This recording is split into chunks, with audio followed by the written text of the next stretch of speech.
Եղբայրներ եւ քույրեր, Փառք Աստծո, որ դարձյալ միասին ենք եւ կարող ենք Աստծո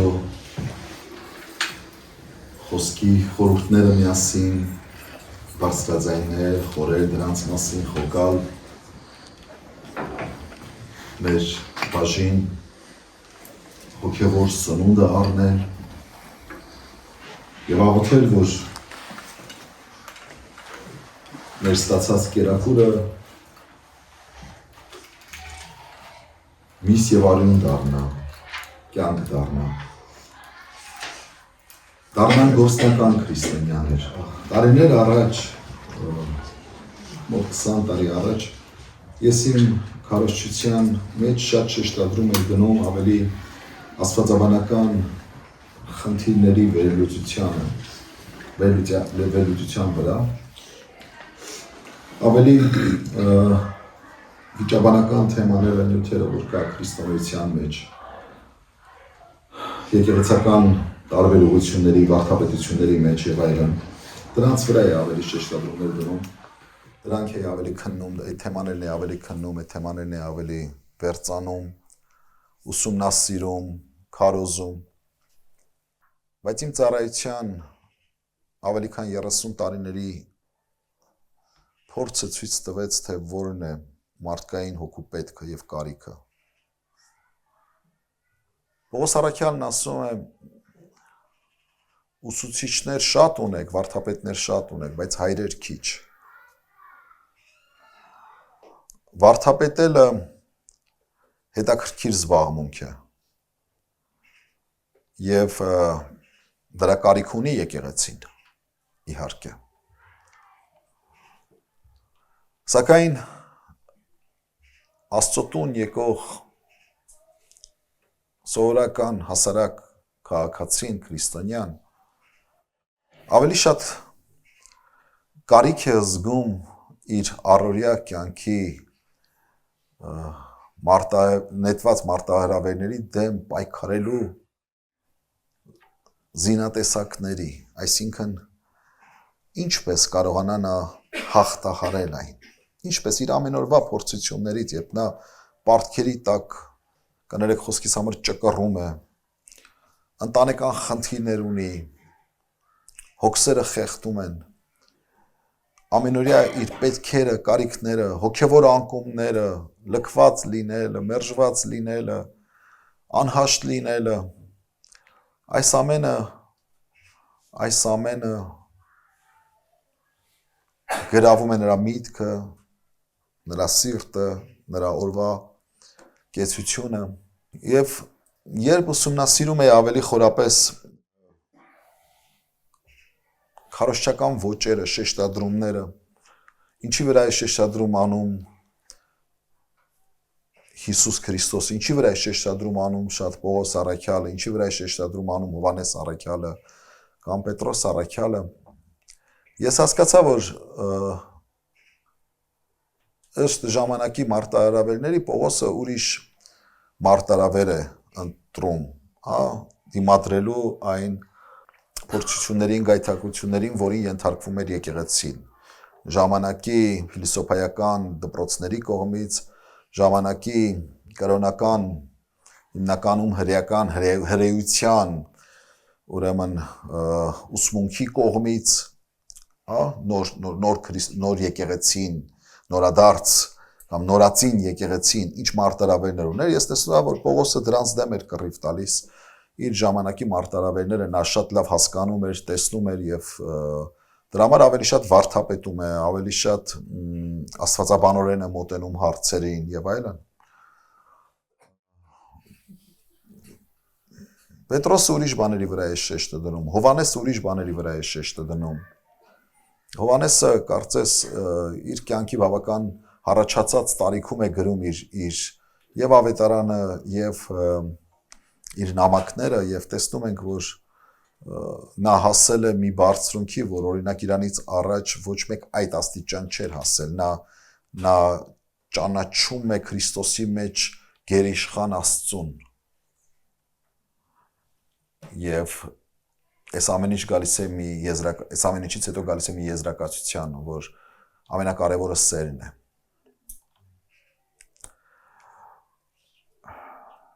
Հետո սնասիրում եմ Հիսուս Քրիստոսի քարոզչության ոճին, շեշտադրումներին եւ այլն։ Գալիս եմ եզրակացության, որ նա պարզապես սիրում էր մարդկանց։ Նա գթությամբ լի էր, ողորմությամբ լի էր մարդկանց հանդեպ։ Դրա համար մարդիկ գալիս էին դեպի իրեն։ Նա չի վարդապետում շատ։ Աստվածաբանական այդպես խորը թեմաներ, վիճաբանական թեմաներ շատ չի արծացում նա։ Նա նպատակ չի դնում այսպես քանդ ու քարապ անելու ստերեոտիպերը շատ եւ այլն։ Իհարկե որոշ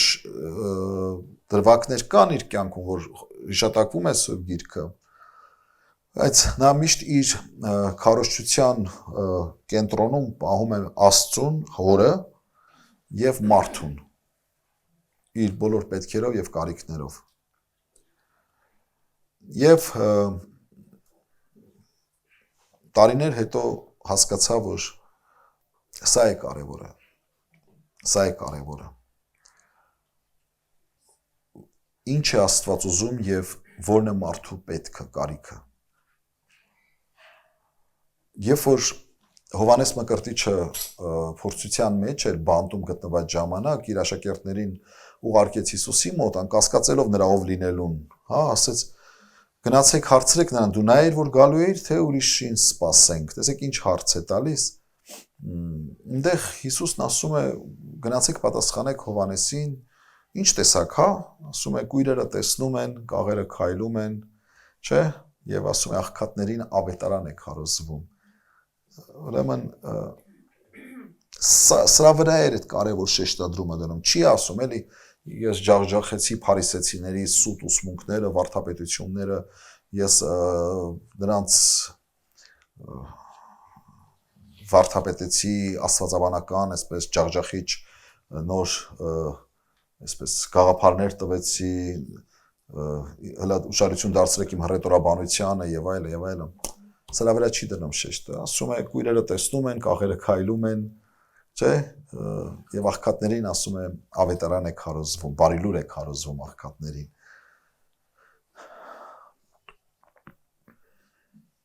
Երբ որ մի օր երկնքի դուռը ծեծենք,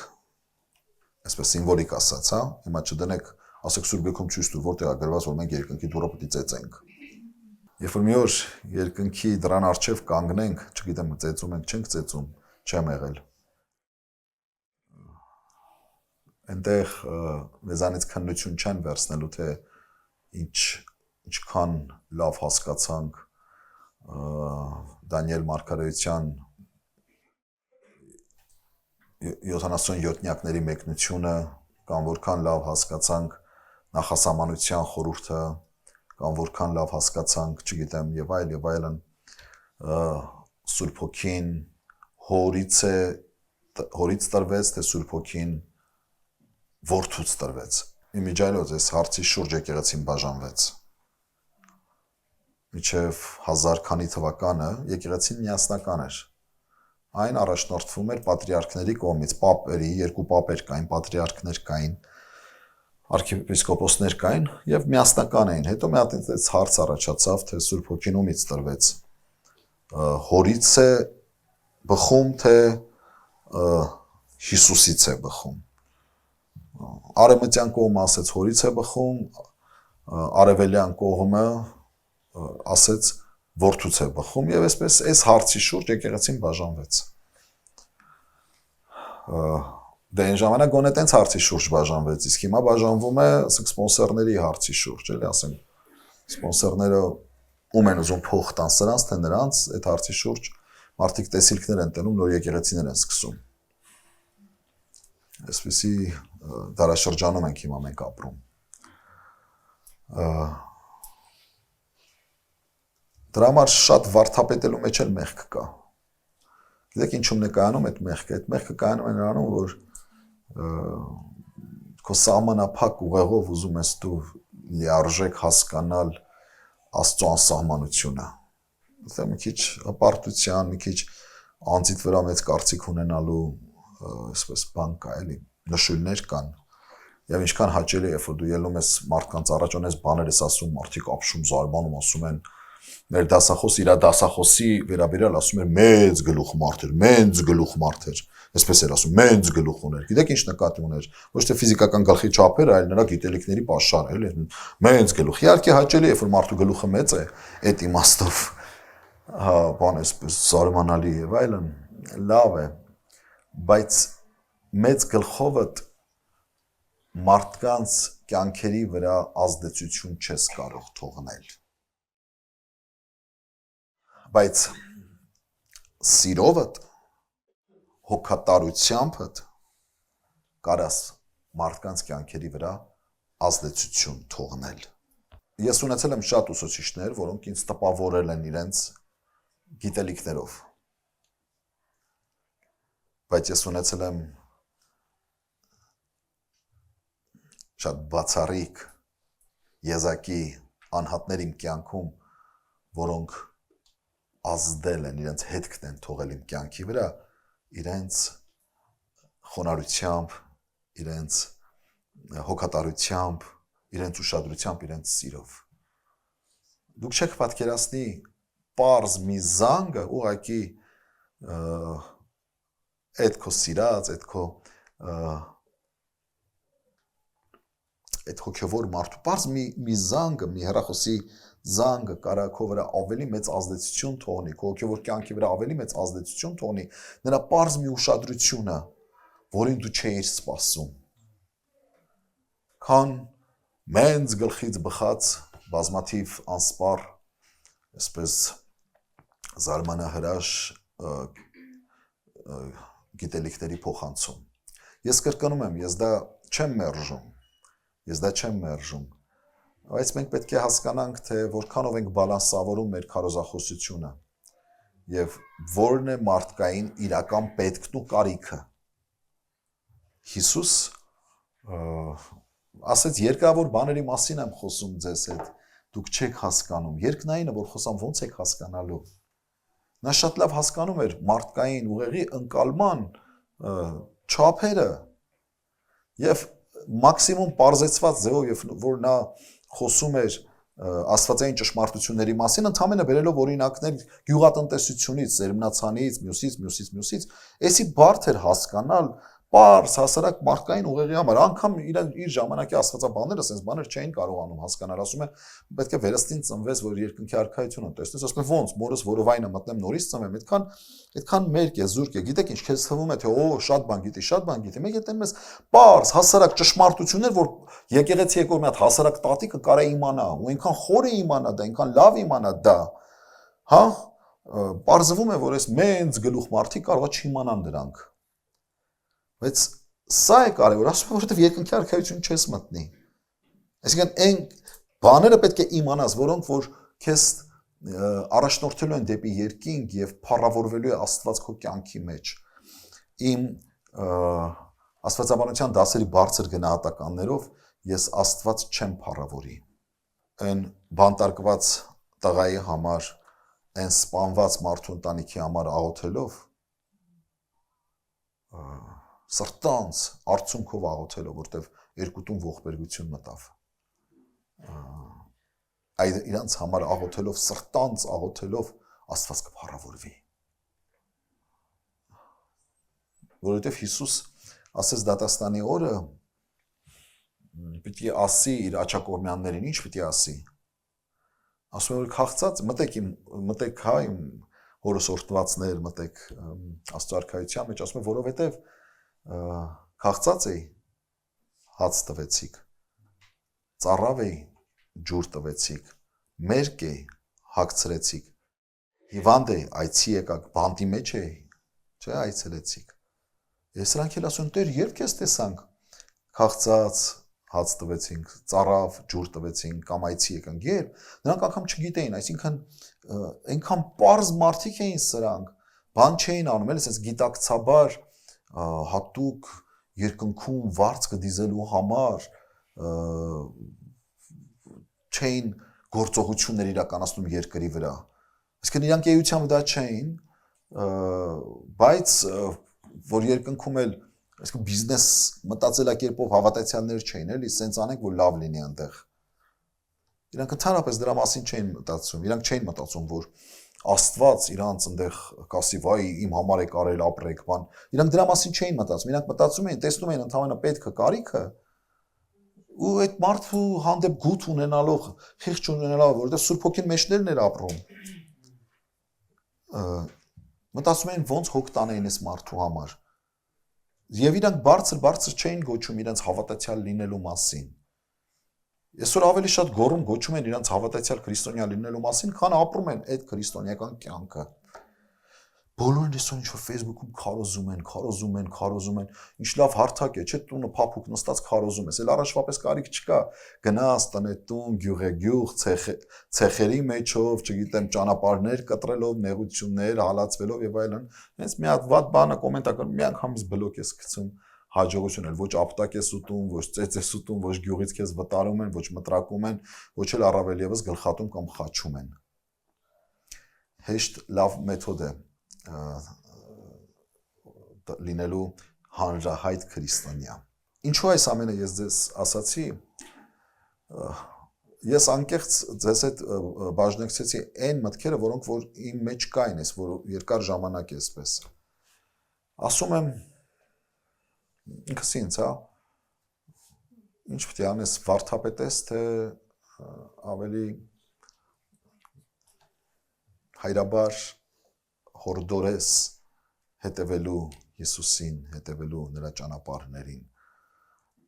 որի վրա ավելի շեշտադրումները դնես եւ այլն։ Այսպես, գիտեք, այս մտորումների մեջ է ինչքան ժամանակ դեռ չգտած այդպես իմ մեջ դեռ չբարձրաձայնած պատասխանները ես որոշեցի այսօր ուղղակի ձեզ հետ բաժնեկցել այն եւ խոսել դրա մասին։ Իսկ հիմա անցնենք մեր բուն նյութին, կարճ պետք է լինի այսօրվա պատգամը, որովհետեւ մենք շարունակելու ենք անցյալ կիրակի օրվա թեման, որ սկսեցինք խոսել եւ այսօր կշարունակենք տեսան, ճանաչեցին ու վազեցին։ Սա առաջին հատվածն է մեր այս քարոզախոսության, հետո կշարունակենք այս թեմայի մասին խոսել, այնտեղ կարևոր բաներ կա։ Տեսան, ճանաչեցին ու վազեցին։ Մարկոս 6:32-ից 37 համարները։ Նավով անապատ մգացին առանձին ու ժողովուրդը տեսավ զանոնք, որ կերթային։ Շատերը զանիկա ճանաչեցին եւ ոտքով բոլոր քաղաքներեն հոն կվազեին։ Անոնց մի առաջ հասնելով անորքով ժողվեցան։ Հիսուս երբ դուրս ելավ, շատ ժողովուրդ տեսնելով խղճաց անոնց վրա, վասնզի հովիվ չունեցող ոչխարների պես էին, եւ շատ բաներ սովորեցրեց անոնց։ Երբ ժամանակը շատ անցավ, իր աշակերտներ իրեն եկան եւ ասացին. Հոսանապատ տեղն է, ժամանակը անցած է, արձակե ժողովուրդը, որպեսզի երթան բոլորտիկը, ագարակները եւ գյուղերը ու իրենց հաց գնեն, վասնզի ուտելու բան մը չունեն։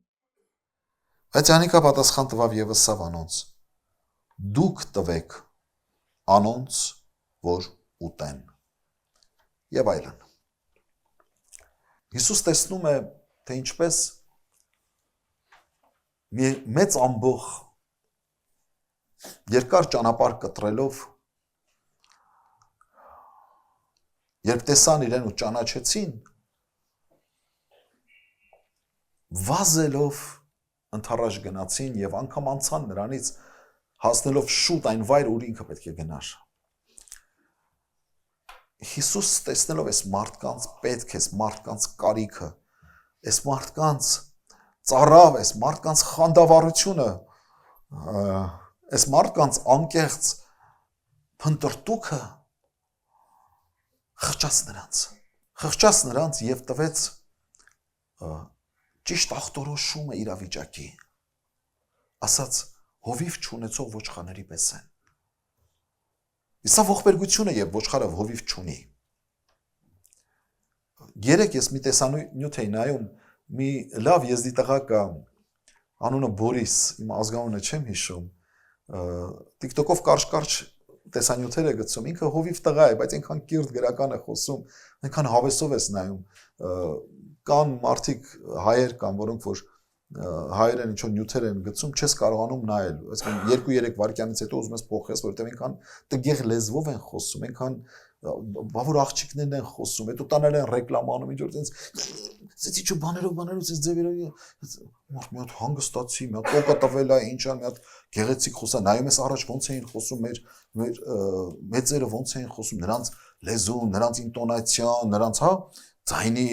մշակված ձայնը լրագրողները ոնց էին խոսում հաճույք էր ստան, ուզում էր հա խոսային նրանք։ Հիմիկվա լրագրողները որ խոսում ես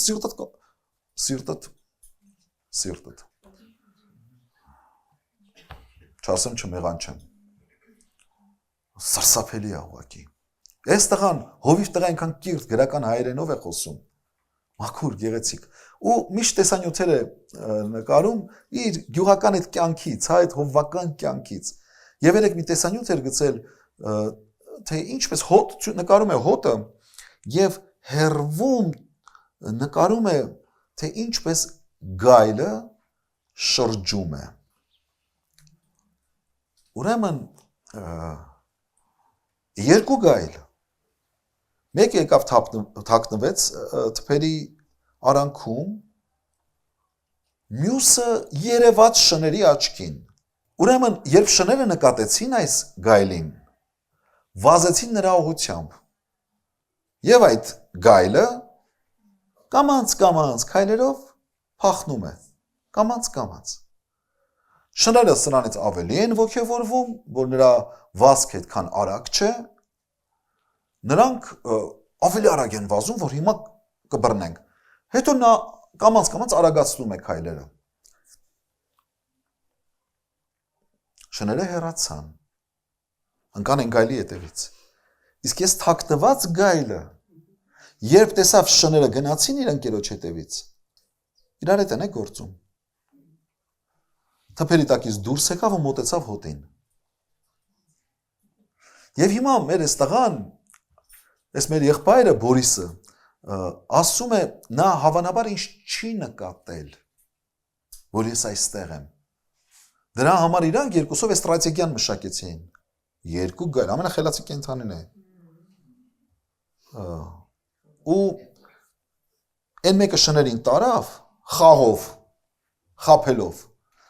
այս մեկը թաքնվել էր այս մեկը մոտեցավ հոտին մոտեցավ այնքան միջև նկատեց որ հովիվ այնտեղում է երբ որ նկատեց Բորիսին հովվին նայեց շրջվեց ու գնաց հասկացա որ ոչինչ չի կարող անել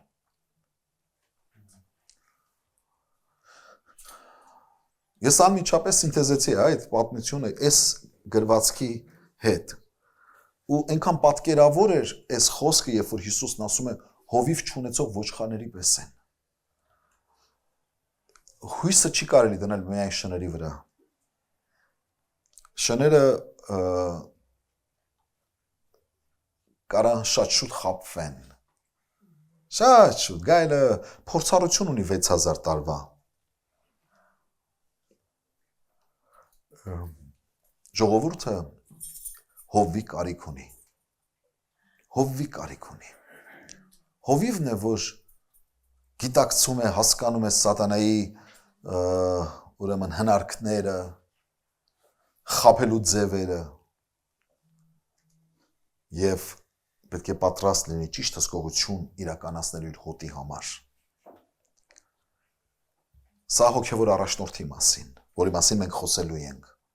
այստեղ Տեր Հիսուս նախ դրսևորում է իր գութը, իր խիղճը, խճարությունը իր ժողովրդի համար։ Հովիվ չունեցող ոչխարների պես են նրանք։ Եվ սկսում է հոգ տանել նրանց համար։ Նախ սովորեցնելով, հետո կերակրելով։ Մենք կգանք դեռ սրան, բայց ուզում եմ ուշադրություն դարձնենք այս խոսքերի վրա, որի մասին անցյալ անգամ խոսեցինք, ասում է ժողովուրդը տեսավ։ Ժողովուրդը իր առաջնորդներին պետք է տեսնի, Ժողովուրդը, առաջնորդը, հոգևոր առաջնորդը, ընդհանրապես հավատացյալ մարդիկ, որոնք որ կոչված են լինելու աշխարհի մեջ լույս, չէ՞, եւ ինքը պետք է տեսանելի լինի։ Հիսուսն ասաց ոչ մեկ լույսը, կրակը, ճրագը չի վառում եւ դնում գրվանի տակ։ Թորի տակ չես դնի, մահճակալի տակ չես դնի։ Բարձր տեղ պետք է դնես, որ տեսանելի լինի։ Ժողովուրդը ասում է տեսավ։ Որքանով են տեսանելի այսօր մեր հոգևոր առաջնորդները եւ որքանով ենք տեսանելի մենք, ես եւ դու, ոչ թե անպայման կոչումով հովիվ լինելով, այլ որտեղ Հիսուս լույս անվանեց ոչ միայն հովիվներին, ոչ միայն քահանաներին, ոչ միայն հոգևոր առաջնորդներին, այլ լույս անվանեց պարզ քրիստոնյաներին, որովհետեւ ամեն մի քրիստոնյա կոչված է լինելու լույս, այդ նշանակում է առաջնորդ լինելու այս ազգի ժողովրդի մեջ, այն միջավայրում, ուր որ դու դրված ես, դու պարզ հասարակ քո գործի տեղը Քո գործը դու կարևոր չի ինչ ես անում, կարևոր չի ինչ ես անում, պարզ հասարակ կարող է այդ օբյեկտում այդ որտեղ որ դու աշխատում ես, ընդհանրապես ավլում ես, մաքրություն ես անում, պարզ հասարակ հավաքարար կինը, հավաքարար տղամարդը, ես չգիտեմ, ամենայն հարգանքով եմ խոսում։ Կարա այնպիսի ազդեցություն թողնի այդ միջավայրի վրա, որտեղ որ նա աշխատում է։ Ես մի վարսավիրանոց էի գնում։ Եվ որ սկսեցի այդ վարսավիրի այդ հոգևոր թեմաներով խոսեց, ասեց գիտես չէ, մեր հավաքարարն էլ է հավատացյալ։ Ասում եմ հա, մեզ այդ Աստծո խոսք է խոսում։ Մի միջավայրում, որտեղ որ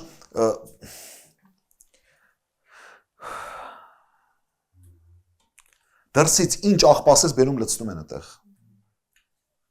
Ինչ աղբասես բերում լցնում են այդտեղ։ Ինչ պատմություններ, ինչ սիրեկանների, սիրուհիների, ես չգիտեմ ինչերի մասին ինչ պատմություններ կա, այդ դրան գալիս հավաքվում են վարսավիրանոցներում, գիտեք, չէ՞։ Այնտեղ է հավաքվում, այդ պատմությունները պատմվում է, խոսվում է եւ այլն, մի վարսավիրանոցում որ գնում է ծխում էին։ Ու նայեցի որ կանայք են շատ ծխում, ասում եմ լավ, միթե հնարավոր չէ՞ ասենք, ստեղ չծխել, բան ասում եմ, դե ասում եմ դուրսը չեն ծխում, ամուսիններից թաքուն են, Էսի միակ տեղն է, որ ազատ կարողանում են ծխել։ Ոչ միայն ազատ կարողանում են այդտեղ ծխել, նաև ազատ կարողանում են լիքը ուրիշ բաներ էլ բերել, լցնել այնտեղ։ Ու հիմա այդ մի կինը, այդ հավատացյալ կինը, այդ բարձ ինչ անում էլ այնտեղ, չէ, ավել է անում, կարծես թե բոլորի գործն ավելի կարևոր է, բոլորի աշխատավարձ փողերն ավելի շատ է եւ այլն։ Այս կինը ինչ է անում, բայց այդ կինը մի հատ կարևոր գործ է անում, այնտեղ ինքը լույս է բերում։ Այնտեղ ինքը լույս է բերում, Աստծո խոսքը մեզ խոսում։ Ասում եք գիտես չէ որ մեր այդ խոսում այնքան հանգստանում ենք։ Եվ այսպես ամեն մեկս մեր բնագավառի մեջ կոչված ենք լինելու այս առաջնորդը։ Առաջնորդը ուսադիրներով չէ զանազանվելու մասայի մեջ։ Հիսուս ուսադիրներ չէր կրում։ Հիսուս հատուկ կրոնական հագուստներ չէր հագնում, սիրելիներս, ի տարբերություն փարիսեցիների, ղևտացիների, մյուսների։ Հիսուս իր վզից մեծ ինչ-որ խաչեր չէր կախում։ Հիսուս պարզ, հասարակ, սովորական մարդկանց նման էր հագնվում, սովորական մարդկանց պես էր, իր ամեն ինչը սովորական մարդու պես էր, բայց առանձնանում էր նա մասայից։ Ինչպես էր առանձնանում, մենք անցյալ անգամ խոսեցինք սրա մասին, որ մարդկանց կողմից ճանաչելի դարձավ, չէ՞ գրված է, տեսան, ճանաչեցին, այն ինչպես էր նա առանձնանում, որ ճանաչեցին։ Միտեղ գրված է, ավետարանում գրված է, երբ որ Հիսուս քարոզեց, ժողովուրդը այսպեսի մի գնահատական տվեց, ասում է, նա հեղինակություն ունեցողի պես էր խոսում, ոչ թե դպիների ու փարիսեցիների պես։ Ինչ գնահատական է։ Ուրիշ ձև էր նա խոսում, ուրիշ ձև էր, որովհետև իշխանությամբ էր խոսում, որովհետև համոզված էր խոսում, որովհետև ոչ թե այս ինչ տեղի աստվածաբանական դպրոցում սովորել է, իր ուսուցիչները իրան բաներ են սովորացրել, ինքն էլ կոպիա արել, շատ լավ կոպիա արել, այդ ժողովուրդը լավ զարմանում է, լավ հետաքրքիր բաներ ասում, բայց դա մարսած կերակուր չի։ Հասկանու եք, դա մարսած կերակուր չի։ Տարիներով դրել, սովոր, որ ինչ որ ժողովրդին բան փոխանցեն։ Հիսուսը ապրում էր դա։ Նա ճանաչելի էր, նա առանձնանում էր, ճանաչելի էր մարդկանց մեջ, որովհետև իշխանություն ունեցողի պես էր խոսում։ Ասում է ժողովուրդը տեսավ նրան։ Զանոնք որ կերթային, շատերը զանիկա ճանաչեցին։ Երրորդն ասում է, ու ոտքով բոլոր քաղաքներեն հոն կվազեն եւ անոնց մե առաջ հասնելով անորքով ժողվեցան։ տեսան, Հիսուսը տեսանելի էր, ծպտված չէր, թաքնված չէր, մեկուսացած չէր, պատերով, պարիսպներով, գրասենյակներով, ընդունարաններով, քարտուղարներով, քարտուղարություններով, քարտուղարի քարտուղարով, պահակակետով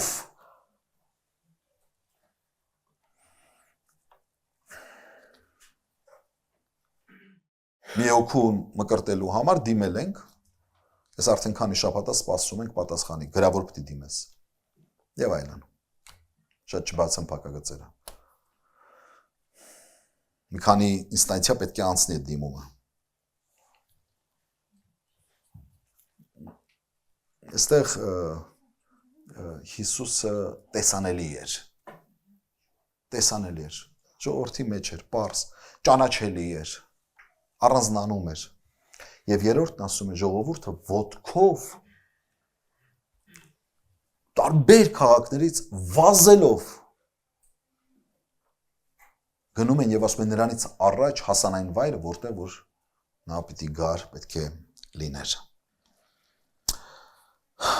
Ճանաչողը անհնար է չվազի։ Հերիքա դու ճանաչես Հիսուսին, անհնար է չվազես։ Գիտես ով չի վազում, ով չի ճանաչում։ Անհնար է դու նրա ով լինելը ճանաչես, նրա տեսակը ճանաչես, նրա սերը ճանաչած լինես, նրա գութն ու ողորմությունը քո կյանքում իրապես ճանաչած լինես։ Անհնար է նրա հզոր բազուկը քո կյանքում ճանաչած լինես ու դու չվազես։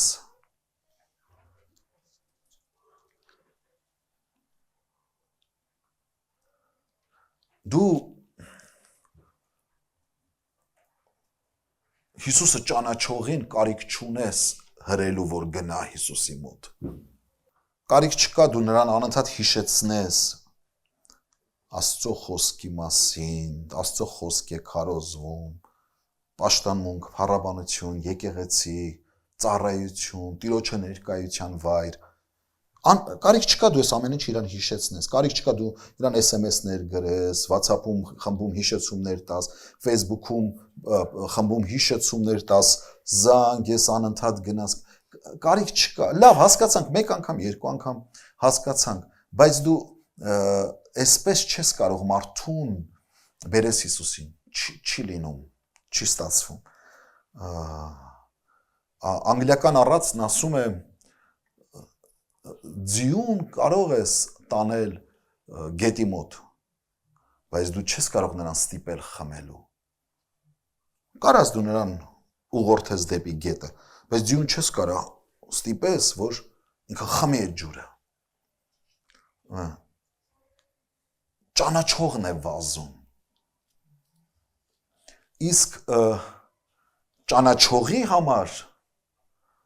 պատնեշները, արգելքները, խնդիրները բոլորը հաղթահարելի են։ Պարզ մի օրինակ հիշենք ավետարանից։ Հիսուսը մի տան մեջ էր և այդ տան մեջ քարոզում էր։ 4 ընկերներ կային, որոնք որ իմանալով, որ Հիսուսը իրենց քաղաքում է, այդ տան մեջ քարոզում է, գնացին իրենց հիվանդ ընկերոջը, որը երկար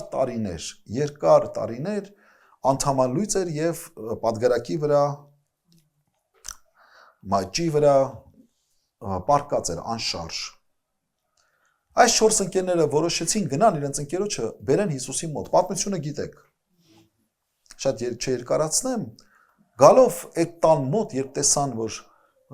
ամբողջ տունը շրջապատված է մարդկանցով, ուղղակի ֆիզիկապես հնարավոր չէր մտնել։ Գիտես ինչ, երբ որ մի սովորական հերթ է, ասում ես կարելի է հիվանդ է, թույլ կտակ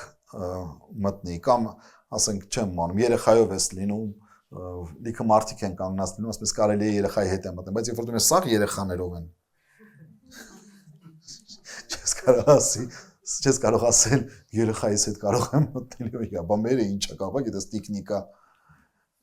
այս դեպքում բոլորն էին հիվանդ 4 կողմ է այդպես բնական է հիվանդներով բան շրջապատված հիմա այս մարդիկ կարային ասեն դե բանը մենք մեր լավագույնը արեցինք փորձեցինք բերել մեր ընկերոջը բայց դե հնարավոր չէր այնքան շատ մարդ կար մտնելու ոնց կարող էինք մտնել Գիտեք ինչ արեցին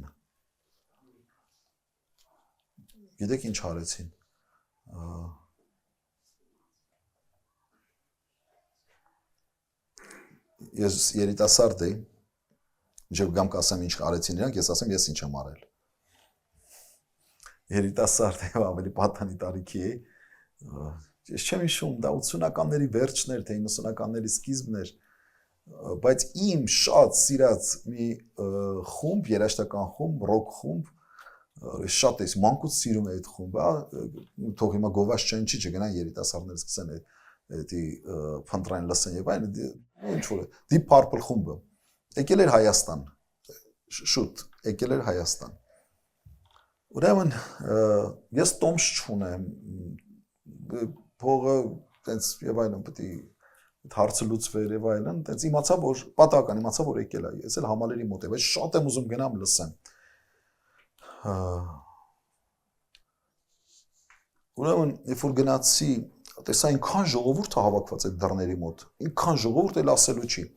ու այդ հավաքված ժողովրդի մեծամասնությունը երկար մազերով էին Ստաղեք էին երկար մազերով, ռոք խումբեր, այդպես եւ այլն։ Իմ մազերը երկար չէր, բայց ես էլ էի շատ սիրում, էլի այդ խումբը։ Վերջը ես մի ձև պետք է մտնեմ այս համերգին, մի ձև պետք է մտնեմ։ Մտնել եմ արանքները սեղմում են իրար, այնտեղ տոմսեր են ստուգում, բանը վզներից բռնում քաշում են դուրս որ տոմս չունի ես կողմ են կողմ։ Վերջը մեկի այդպես երկար կոջից պլաշեր հակել այդ տղեն Ունես չէր որ ցուրտ էր էլի, բայց դե ինքը որ տես մազերը երկար, տես ինչ որ կոժից պլաշ, տես այդ բանի տակ պլաշ քաշեցի վլեսու։ Իր հետ մտա այդ պլաշի տակից դուրս եկած։ Ինքն էլ երևի չզգացել այնքան մարդ կար իրար սեղմում էին, այնքան որ ես պետք է լսեմ էլի այդ համերգին ներկա լինեմ, էլի այդպես խալտուրաների դիմեցի, երբ որ մեկը սրտանց մի բան ուզում է, գտնում է ճամփան, չէ՞ Իրոք գտնում է ճամփան։ Այս տղաները, այս 4 տղաները իրանց ընկերոջը բերեցին տեղ չկա, հնարավորություն չկա, բայց ինչ արեցին։ Ում տան մեջ որ հյուրընկալված էր Հիսուս, դրա տան տանիքը քանդեցին։ Տանիքը բացեցին, վերևից բացեցին, դե գերաններով, ծղոտներով շինված տանիք են, մի մտածեք, այնպես պանելային տանիքներ էին, պերֆորատորը բերեցին, դռ ու Հիսուսի գլխին բետոն բան էին թափում, էլի, իհարկե ոչ։ Ձև գերանները քաշեցին, ծղոտները քաշեցին, դե մի քիչ ծեփ թափեց, մի քիչ հող թափվեց, մի քիչ ծղոտ թափվեց եւ այլն, բայց հասան իրանց նպատակին եւ այդ տանիքից պարաններով իջացրեցին իրենց ընկերոջը Հիսուսի ոտքերի մոտ։ Այս է վազելը։ Հիսուսին ճանաչողը, երբ որ գիտի, որ նրա մեջ է իր փրկությունը, երբ որ գիտի իր ամենաանելանելի վիճակում, ամենածանր վիճակում ամենաանհույս վիճակում, ամենամոլորված վիճակում, ամենաընկած վիճակում փրկությունը Քրիստոսի մեջ է, նրա ոտքերը վազում են։ Նրա ոտքերը վազում են, պատերը քանդվում են, տանիքները քանդվում են, միայն թե հասնի նրան։ Նա ով որ ճանաչում է, ով որ չի ճանաչում, ամեն մի չգիտեմ փոքր պատճառ կարա բռնի, միայն թե չգա Տիրոջը մոտ։ Միայն թե նրա ներկայության մեջ չլինի։ Ամեն մի փոքր, նա միշտ պատճառ ունի, դուք նկատեք։ Հավատացյալների տեսակ կա, որոնք որ միշտ պատճառ ունեն եկեղեցի չգալու, Աստծո տուն չգալու համար։ Նրանք միշտ պատճառ ունեն։ Հավատացյալների մի տեսակ կա, կարծես թե նրանց կյանքում ոչ հիվանդություն է լինում, ոչ հյուր է գալիս, ոչ թաղում է լինում, ոչ կնունք է լինում, ոչ հարսանիք է լինում, ոչ գործ են ունենում, ոչ կարծես թե այս մարդիկ կյանքից կտրված է, մենակ ամբողջ շաբաթը նստում են տունը, սպասում են Կիրակին երբ պետք է գա։ Չէ, այս մարդիկ էլ են կյանքով ապրում, այս մարդկանց կյանքում էլ է լինում էս, միշտ պատճառներ լինում են, որ չգա ինքը տիրոջ տուն, չգնա տիրոջի հետևից։ Բայց Հիսուսը ճանաչողի ոտքերին ոչ մի բան չի կարող խանգարել վազելու նրա հետևից։ Ոչ մի բան։ Ոչ մի բան։ Հեռավորությունը, անհարմարությունը, որևէ բանի պակասությունը չի կարող դանդաղեցնել վազքը ոտքերի նրա, ով ճանաչում է Հիսուսին։ Չի կարող դանդաղեցնել, չի կարող արգելել, ոչ մի բան, ոչ հեռավորություն, ոչ անհարմարություն, ոչ նեղություն, ոչ դժվարություն, ոչ մի բան չի կարող դանդաղեցնել վազքը ոտքերի նրա, ով ճանաչում է Հիսուսին։ Ես շատ եմ տեսել այս օրինակները, իմ կյանքում շատ եմ տեսել այս օրինակները։ Այստեղ մեր եկեղեցում նստած մարդիկ կան, որոնք իմ համար կենդանի օրինակներ են։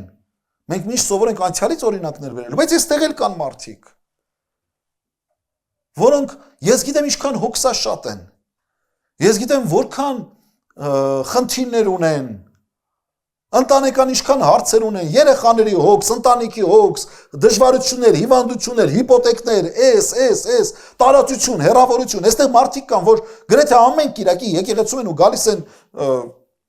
Արմավիրի մարզի էսիշ գյուղից։ Չեմ ուզում անընդհատ հիշել ինչ որ 90-ականները, բայց դրանք ինչ-որ առումով երանելի տարիներ էին։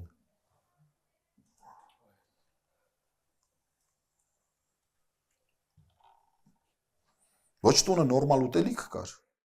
ոչ ջեռոցում կար, ոչ հակներս նորմալ շոր կար, ոչ կոշիկ կար։ Թող այս խոսքիս մեջ ինչ-որ հպարտության նշույլներ չերևա, խնդրում եմ ձեզ սխալ չհասկանաք, բայց այդ կոշիկը, այդ որը որ հակնում, այնքան էի հակել, տակը հիշում եմ, ճաքել էր ու ջուր էր թողնում, այդ ձմեռը ջուր էր թողնում, ոչ թե ծակվել էր, ճաքել էր, այդ պլատֆորմը ճաքել էր, ջուր էր թողնում։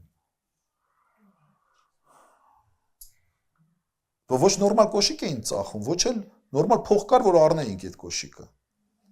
Բայց եկեղեցի գնալու տիրոջը համար ծառայություն մատուցելու փափագը այնքան մեծ էր, որ այդ կոշիկը հագնելուց առաջ մի քանի հատ նասկի էինք հագնում։ Հա, այդ նասկու վրից էլ մի հատ ցելոֆան էինք հագնում, փաթաթում։ Չեմ մեկը կա որ տենց բան արել է։ Ցելոֆան էինք այսպես հագնում, որ այդ ջուրը նասկի չթրջեր։ Իհարկե ցելոֆանը շատ շուտ կոշիկի մեջ մաշվում էր, ծակվում էր, հետո ոտերը թրջվում էր։ Հետո ուր որ գնում էինք եկեղեցի կլիներ կամ տուն կլիներ, փնտրում էինք վառված մի հատ փեջ, ես բառերն եմ, վառարան իհարկե հայերեն, բայց այդ ժամանակվա հայերենը փեջ էր, որ թաց ոտերներս դնեինք տակը, ոտերներս մի քիչ տաքանար, բայց ձեռքերներիս Աստվածաշունչը մարդկանց որ ավետարան քարոզեինք։ Ու երբեք չէինք դժգոհում, երբեք չէինք լացում, երբեք գոնե իմ համար կարող եմ ասել, երբեք նամակներ չէի գրում ստեղ ընդեղ, տեսեք, Հիսուսի համար ոտերը սառել է։ Սենց նամակներ են գրում, էլի մարդիկ։ Ես տիրոջ համար, եթե դուք ինձ օգնեք, ես ախպեր, տիրոջիցդ հուսա, տիրոջդ կանչի, տիրոջդ վստահի, ինչ ես ընկել այստեղ այնտեղ մուրացկանություն անում։ Դու չես ընտրել այդ թաց ոտերով գնաս ավետարանը քարոզես, դու ես չի ընտրել, պատվով գնա։ Ինչ է սաղ աշխարհում մեկ նամակներ գրում։ Մարդ է ճանաչում աշխարհը ինչքան հավատացյալ կա, բոլորի իմեյլները, բոլորի տան հասցեները, ամեն ինչ ուներ։ Այն ժամանակ ինտերնետը սենց զարգացած չէր, որ ասենք մտներ Google հավաքեր ինֆորմացիան։ Չէ, բայց գիտեին սա։ Վազելա պետք տիրոջը համար, առանց որևէ մեկ ակնկալիքի մարդկանցից։ Այս մարդիկ վազում էին տիրոջը համար։ Ասում է ոտքով բոլոր քաղաքներից հոն կվազեին, բոլոր քաղաքներից հոն կվազեին, այդ քաղաքները շատ հաճախ իրար այդ հաղորդակցություն չունեին, իրար այդ շփում չունեին, ինչպես օրինակ սամարիացիները հաղորդակցություն չունեին հրեաների հետ, հա, իսրայելցիների հետ, հաղորդակցություն չունեին, շփում չունեին, բայց երբ որ Հիսուսն էր կենտրոնում, մարդիկ չէին նայում մշակութային տարբերությունը, մարդիկ չէին նայում ազգային տարբերությունը, մարդիկ չէին նայում թշնամանքը միջազգային կամ միջանձնային, գնում են Հիսուսի մոտ։ Հիսուսի հետևից գնացողը մոռանում է այս բոլոր բաների մասին մոռանում է։ Եթե ես վազում եմ Հիսուսի հետևից, եթե դու վազում ես Հիսուսի հետևից, մենք պետք է մոռանանք մնացած ամեն խանգարող հանգամանք։ Մենք ճամփորդ ենք բոլորս նույն ուղղությամբ, իրար ձեռքի բռնած պիտի վազենք, իրար ներելով, իրար ձեռք մեկնելով, շուտ մոռանալով վիրավորանքը, շուտ մոռանալով ցավը, շուտ մոռանալով, չգիտեմ, հերվից եկածած եսի ինչ պատմություններ եւ այլն։ Բոլոր քաղաքներից, այդ պատահական չի գրված այս բառերը, գիտեք, բոլոր քաղաքներից նշանակում է, որ Հիսուսը ճանաչող անձի համար չկան միջմշակութային արգելքներ, չկան միջազգային խնդիրներ, հիմա տեսեք մի գյուղի մեջ իրար սպանում են, մի շրջանի մեջ երկու գյուղ փոքր հեռավորություններով իրար հանդեպ ունեն, ատելություն ունեն, թշնամանք ունեն, այս ունեն, գիտեք, պակասը, այս երևույթը որտեղից կա, որովհետև հովիվ չունեցող ոչխարների պես են, որովհետև հովիվ չունեն, որովհետև հովիվները տեսանելի չեն, որովհետև հովիվները անճանաչել են կամ ճանաչված են պակաս բաներով, սխալ բաներով են ճանաչված։ Եկեք ճիշտ խոսենք, էլի։ Հերիք է իմանա ժողովուրդը Հայաստանի այս-ինչ սարում կամ այս-ինչ գյուղում, այս-ինչ վայրում մի հատ լավ նորմալ հոգևորական կա, որ լավ էլի իսկական հավատացյալ հոգևորական է, հավատացյալ քահանա է, հավատացյալ քրիստոնյա է, իրոք Տիրոջը սիրող, ժողովուրդը գնում այնտեղ։ Ժողովուրդը գնում, չի նայում այդ տարածությունը, չի նայում, էդի գտնում այս-ինչ գյուղում, էսի գտնում այս-ինչ հեռավորության վրա։ Վերկանում գնում են։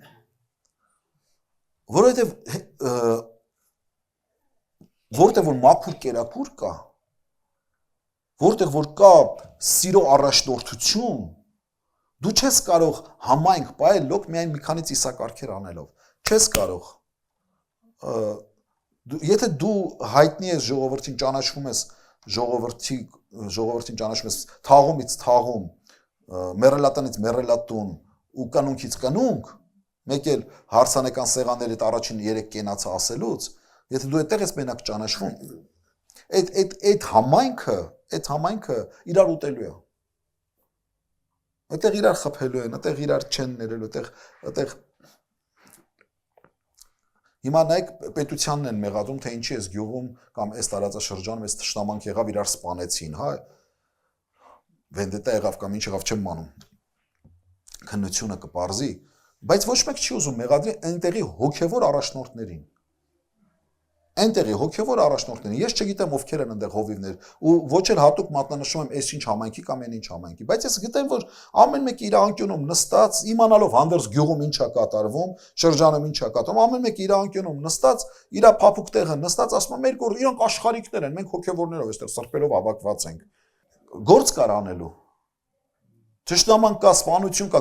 գնա մտի մեջները, գնա ասա դադարեցրեք ես արյունը դադարեցրեք, կտակ կվերջացնեք իրար, կսպարվեք։ Էսի ոչ միայն պետության գործն է, սա նաև հոգևոր դասի գործն է, հավատացյալների գործն է սա։ Չգիտեմ, կարող է համաձայնվեք իմ հետ, կարող է չհամաձայնվեք իմ հետ, բայց մենք գործ ունենք անելու, եթե մեր հասարակությունը հիվանդ է, այդ հիվանդության արմատները պետք է փնտրել եկեղեցու մեջ, որովհետև հոգևոր առաջնորդությունը մեզ է վստահված, և եթե մեր հասարակության մեղքը գերիշխում է, ատելությունը գերիշխում է, դուք հասկանում եք, եթե մենակ բեմերում պետք է չաղոթենք դրա համար, այդ պետք է գործել է պետք, հաշտեցնել է պետք, գնալ, խնդրել, աղերսել է պետք, բացատրել է պետք, ասել վզիդ խաչ ես կախել, կնքված ես դու, բահա կնքվա, բայց կանունքիդ ուխտին խիտեր չես կանգնում։ Որ քրիստոնյա ես քեզ հրճակել, խիչ ես դեպում Քրիստոսի պատվիրաններին։ Սենց պետք է անես, թե չէ բեմից կհրճակեմ, կասեմ, այս մարդը, այդ որ անաթեմա են, կարդում բանը, անիծված, այստեղ հիմա բոլորը ինչ որ անիծում են։ Այս դեպքերում պետք է կանգնես, ասես, արյուն թափեցիր անեց քեզ բերելու գլխիդ։ Քրիստոսի իշխանությամբ ել կանգնի, ասա չեմ ընդունելու քեզ էլ չեմ կնքելու, երեխեքիդ էլ չեմ կնքելու։ Եթե շարունակվի այս վրիժարությունը իրար հանդեպ, չգիտեմ, կուտակված ինչ որ ագրեսիա կա։ Կուտակված ագրեսիա կա, այս ագրեսիան լարված ռումբի նման պայթում է, ինչ որ շրջաններից շրջան պայթում է Հայաստանում։ Չի կարելի դադարեցնել է պետք է ամեն ինչը։ Այս ժողովրդին չեն գալիս Հիսուսի հետևից։ Հիսուսը չուներ կրոնական չին, հա։ Չուներ։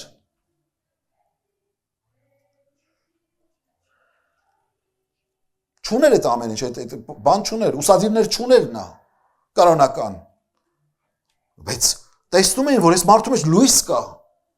այս մարդու ուսուցումների մեջ կյանք կա, այս մարդը մտահոգ է, հոգ է տանում իրենց համար, և նա կարող է լինել ճիշտ առաջնորդ իրենց կյանքում։ Համար գնում էին Հիսուսի հետևից, վազում էին Հիսուսի հետևից։ Ինչքան ուզում եք պիտակարեք, ձեր կարծիքով փարիսեցիները Քրիստոսին աղանդ չէին կոչում։ Իհարկե կոչում էին,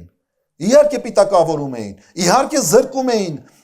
ամեն ինչից նրանց, ովքեր որ հետևում էին Հիսուսին։ Գրված է, ասում է Հիսուսի աղանդից էին, Գործք առաքյալներն ասում է Հիսուսի աղանդից էին։ Քրիստոսի աղանդից, Հիսուսի աղանդից են, եւ այլն։ Թող կոչեն, ինչ ուզում են, թող կոչեն։ Բայց դու մտի ժողովրդի մեջ։ Մտի այդ լույսը տար, կտեսնես, որ այդ մարդիկ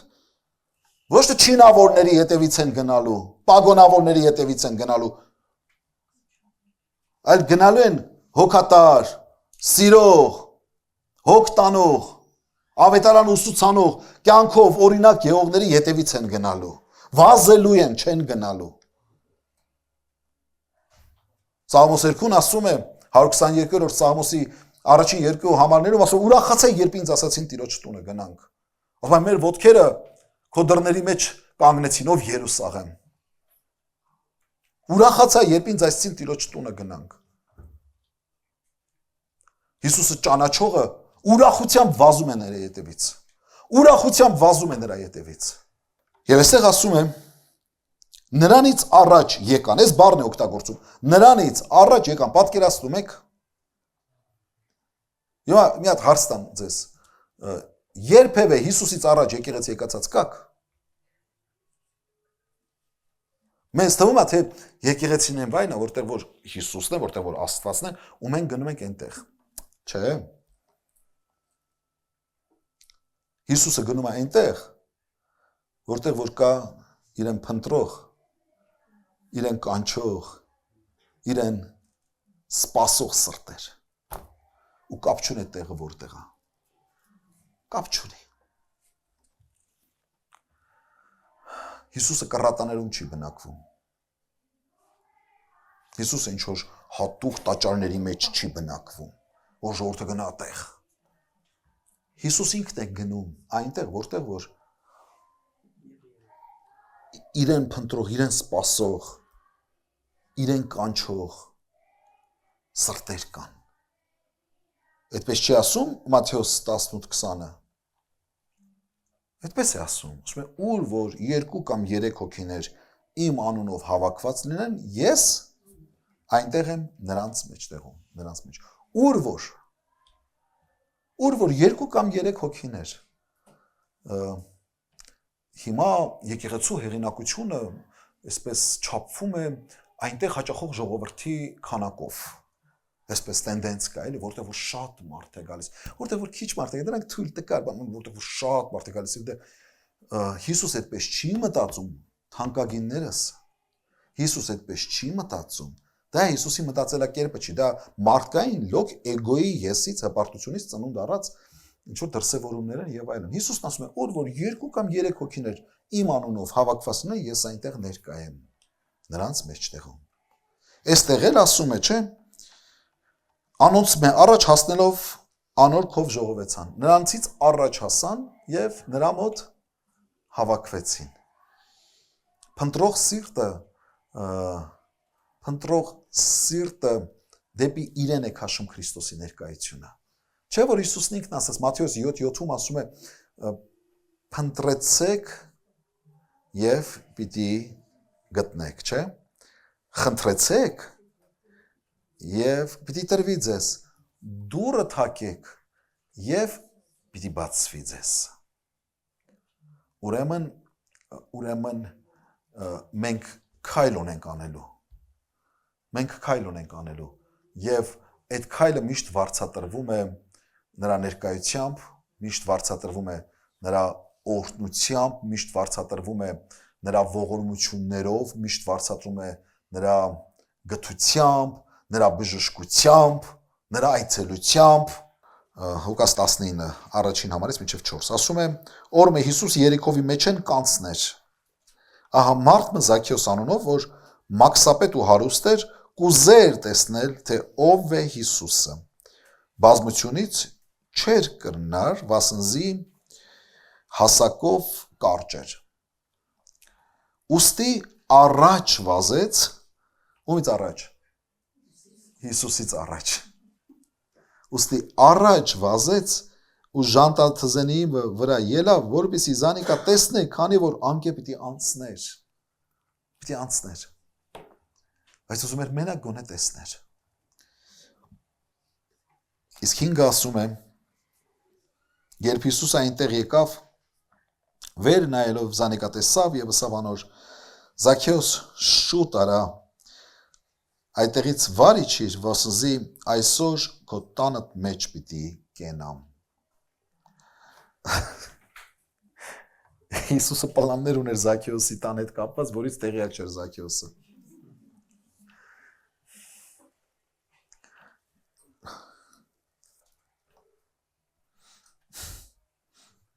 Հավանաբար աշակերտները Երիքով մտնելուց առաջ հարցրել էին, ինչ են պլանները այսօրվա ճաշի։ Որտեղ ենք ընթրիկ անելու։ Հիսուսը ասել էր հանգիստ եղեք, տեղը կա, մնալու տեղը կա, ճաշը կարամ մենյունել, ասեմ ինչ ենք ուտելու եւ այլն, կարամ ասեմ անգամ ում տունն ենք հաց ուտելու, բայց զարմանալին այն էր, որ այդ մարդ անգամ դրա մասին տեղյակ չէր։ Ինչ անկուլտուրական մարդ։ Զաքեոս ընդամենը ուզում է տեսնի Հիսուսին, բայց գլխին խաբար չկար, Հիսուսը ժամադրություն ունի իր հետ։ Ու նայում է ծառի վրա, վազել է, հասկանում մարդը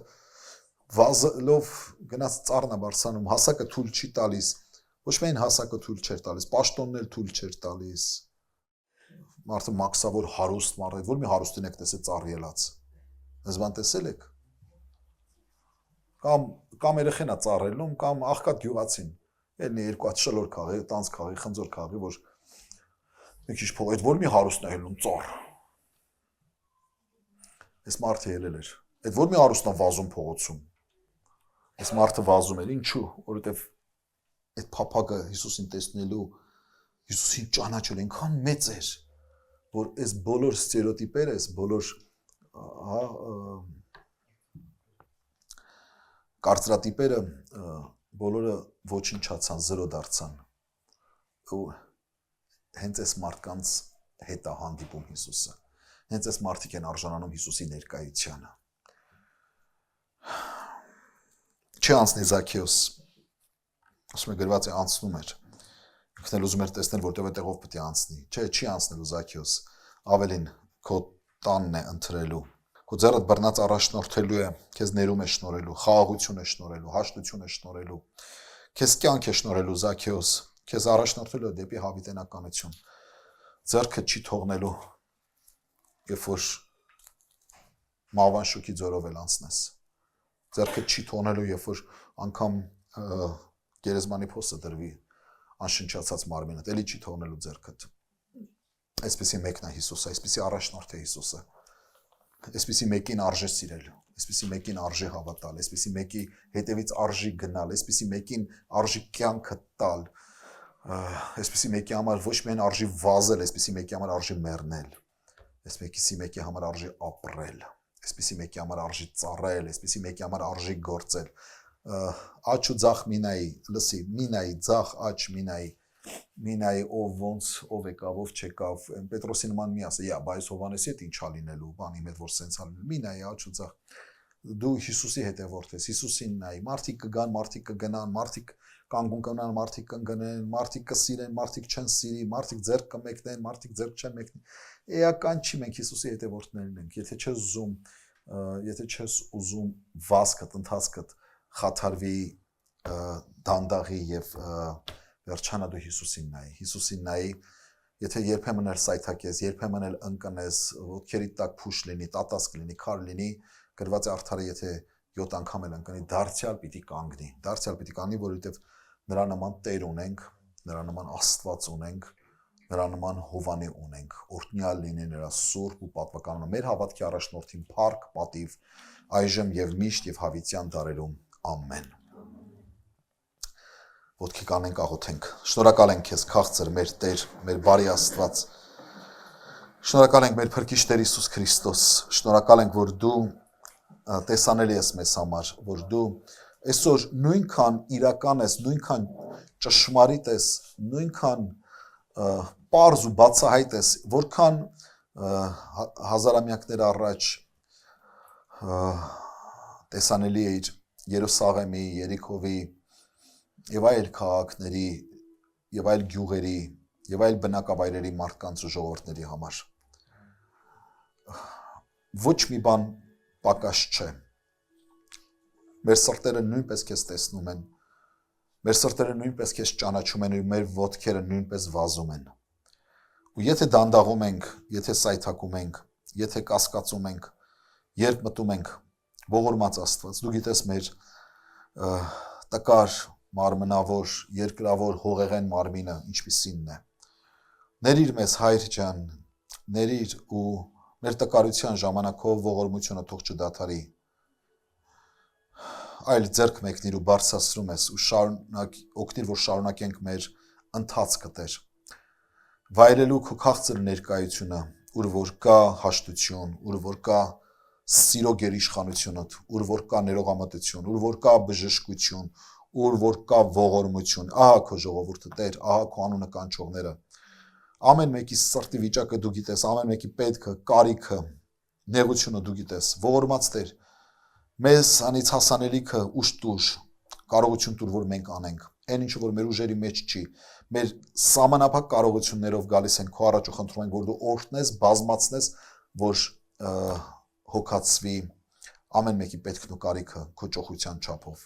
և հոգևոր, և ֆիզիկական, և մարմնավոր, և նյութական։ Մենք երախտապարտ ենք քեզ Տեր Հիսուս, մենք շնորհակալ ենք